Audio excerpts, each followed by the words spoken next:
Entrepreneurs Lab was more a journey than a class. The experiences that myself and other classmates encountered throughout the course have definitely changed us and enhanced our perspective on entrepreneurship, for better or for worse. For me, I'd say it's a little bit of both. For better, because I've been exposed to brilliant, passionate thinkers and people with incredible entrepreneurial experiences, and I've generated a lot of insight from them. For worse, because I've definitely been exposed more in this course than I ever have to the dark side of entrepreneurship. So I chose to pursue an MBA largely because of the allure of one day running my own business. I've always had questions, though, lingering in the back of my mind about how I'd fit into a role of an entrepreneur. And eLab certainly has answered many of them for me, though I think that great entrepreneurs will always have lots of questions about their ventures and lingering in their mind.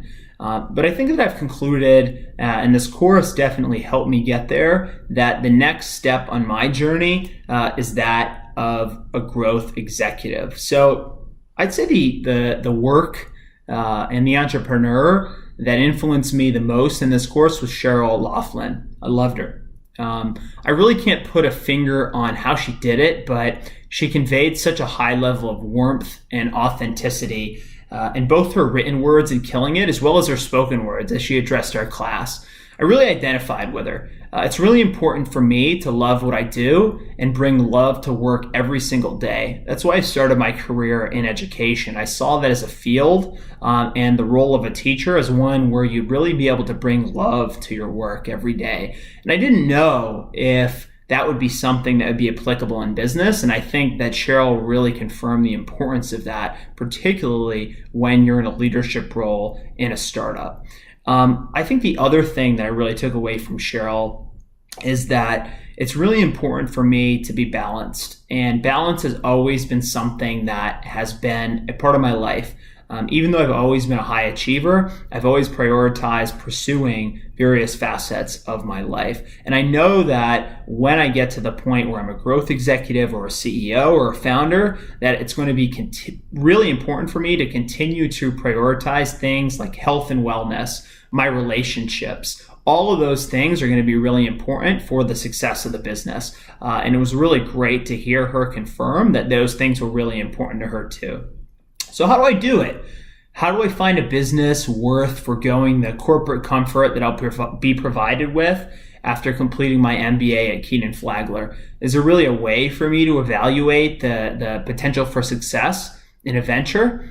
Well, maybe not. I think Peter Thiel really provided a great framework when thinking about monopoly ideas as opposed to competitive ideas when launching a business. That's something that will certainly stick in my mind. But I think another thing that was really important to me is that, even to be a founder, or particularly as a growth executive, you don't have to be the one coming up with entrepreneurial ideas. Or the idea for the adventure. Ray Kroc did an incredible job of taking McDonald's from 0 to 1 after seeing the potential and the idea of McDonald's that he didn't even create himself. So I don't know if I'm going to be that idea guy. I might be better at identifying the idea and growing it through my sales and marketing skills, which are my strengths. So we'll see. I think that movie definitely really resonated with me.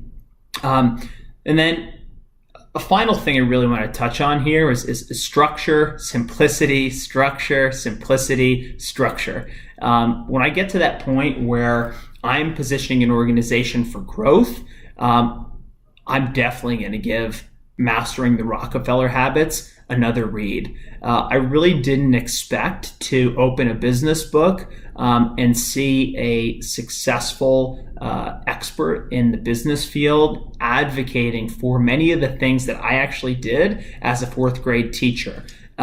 Creating a big, hairy, audacious goal, core values, living and breathing them and communicating them as a leader of the organization. creating very clear, concise priorities for both the short, midterm, and long term. These are all things that I will certainly be applying to my role as a growth executive, or certainly when I'm in the shoes of a founder. So Entrepreneurs Lab was a very enriching, rewarding course. I took a lot of things away from it. Ultimately, I'm still fired up about entrepreneurship, and I think the next path for me is as a growth executive.